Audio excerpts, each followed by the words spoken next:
नमस्कार दोस्तों, daily current affairs की क्लास में आपका स्वागत है।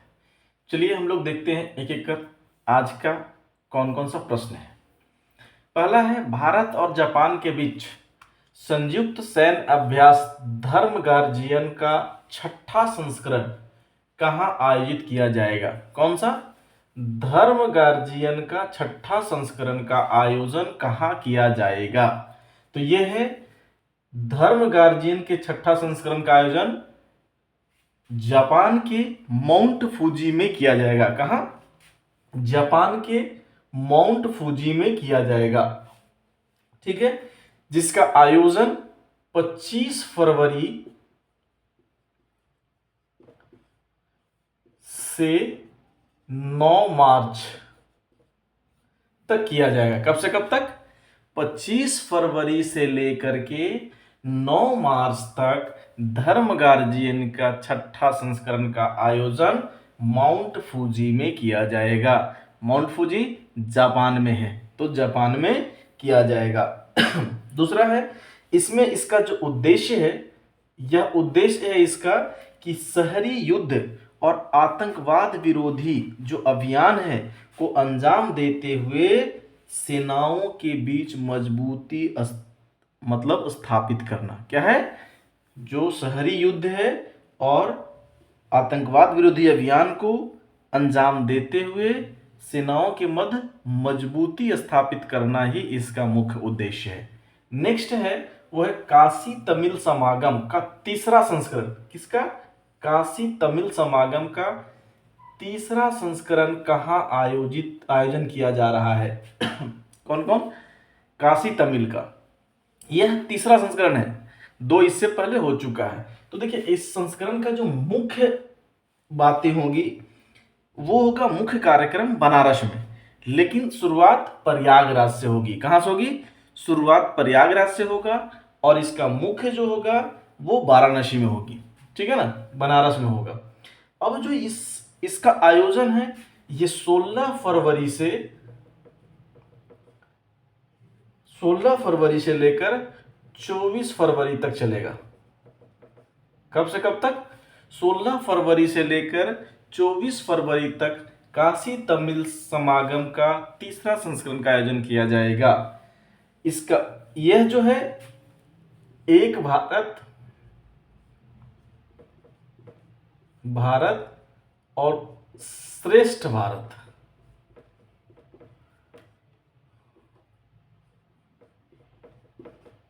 श्रेष्ठ भारत के अभियानों को मजबूती प्रदान करने में सहायता करेगा।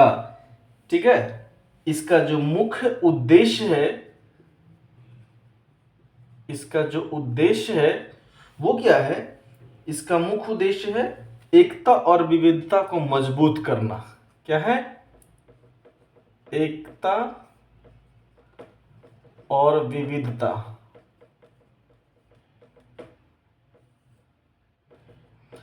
को मजबूत करना,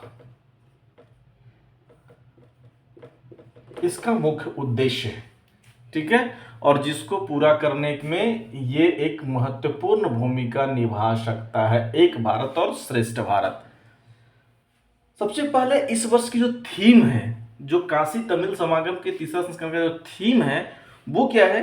तो वो है सिद्ध चिकित्सा पद्धति, शास्त्रीय तमिल साहित्य और राष्ट्र की सांस्कृतिक एकता में ऋषि अगस्त्य के महत्वपूर्ण योगदानों का वर्णन। यानी समझ गए, योगदान को बढ़ाना है। योगदान क्या क्या ऋषि अगस्त्य के थी उसे बढ़ाना है। तो इसका मुख्य इस वर्ष की थीम है यही कि सिद्ध चिकित्सा पद्धति, शास्त्रीय तमिल साहित्य और राष्ट्र की सांस्कृतिक एकता में ऋषि अगस्त्य के महत्वपूर्ण योगदानों को बढ़ावा देना इसका मुख्य उद्देश्य है।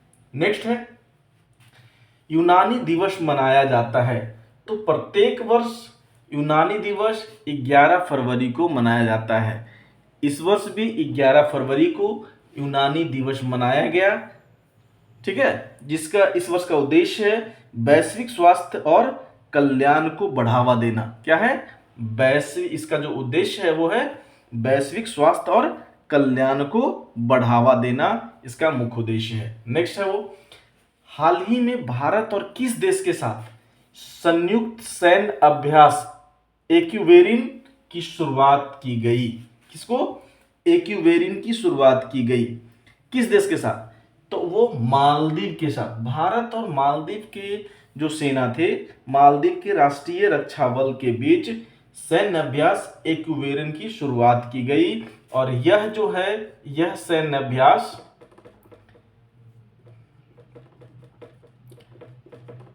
13वां संस्करण है। ये कौन सा है? ये 13वां संस्करण है। कौन सा? 13वां संस्करण है ये। क्लियर? ये कौन सी संस्करण है? 13वां संस्करण है। इसका जो आयोजन है वो भारत और मालदीव के बीच, मतलब बारी बारी से किया जाता है। एक वर्ष भारत में तो एक वर्ष मालदीव में इसका आयोजन किया जाता है। इसका उद्देश्य है उग्रवाद और आतंकवाद में अंतर संचालनशीलता को बढ़ावा देना। ठीक है ना? क्या है? उग्रवाद और आतंकवाद में अंतर संचालनशीलता जो है उसको बढ़ावा देना है। नेक्स्ट है वो है हाल ही में चर्चा में रहा अन्नामुड्डी शोला राष्ट्रीय उद्यान। कौन अभी चर्चा में? ये है अन्नामुड्डी शोला राष्ट्रीय उद्यान किस राज्य में है? अब क्यों चर्चा में है उसकी मैं चर्चा करूंगा। तो सबसे पहला क्या है कि अन्नामुड्डी शोला राष्ट्रीय उद्यान किस राज्य में है? तो है केरल में। ये कभी भी पूछा जा सकता है कि अन्नामुड्डी राष्ट्रीय उद्यान कहाँ है, तो कहाँ है? केरल में। एक्चुअली ये चर्चा में इसलिए है क्योंकि यहाँ इस पे अन्नामुड्डी राष्ट्रीय उद्यान में राष्ट्रीय वन्यजीव बोर्ड ने क्या किया है? अन्नामुड्डी राष्ट्रीय उद्यान की भूमि को उपयोग करके यहाँ सिलधी नदी है, एक सिलधी नदी। कौन सी? सिलधी नदी है। तो इस सिलधी नदी पर चेक डैम बनाने की मंजूरी प्रदान की है। कौन सी? चेक डैम बनाने की मंजूरी प्रदान की है। इसीलिए यह उद्यान चर्चा में है, क्योंकि इस नदी पर जो चेक डैम बांध बनेगा उसमें जो प्रयोग की जाएगी वो राष्ट्रीय अन्नामुड्डी शोला राष्ट्रीय उद्यान की भूमि से ही उपयोग किया जाएगा। अब ये सिलधी नदी जो है अमरावती नदी का सहायक नदी है। अमरावती नदी की सहायक नदी है। कौन? सिलधी नदी। और अमरावती जो है वो कावेरी की सहायक नदी है। किसकी? कावेरी नदी की सहायक नदी है अमरावती। ठीक है? राष्ट्रीय वन्यजीव बोर्ड ने इस पे क्या किया है? भूमि के उपयोग करने के लिए मंजूरी प्रदान की है। क्लियर? यदि वीडियो अच्छा लगा हो तो वीडियो को लाइक करें, शेयर करें और कमेंट करके बताएं। और अगर चैनल पे नए हैं तो चैनल को सब्सक्राइब करें। Thank you. मिलते हैं नेक्स्ट क्लास में।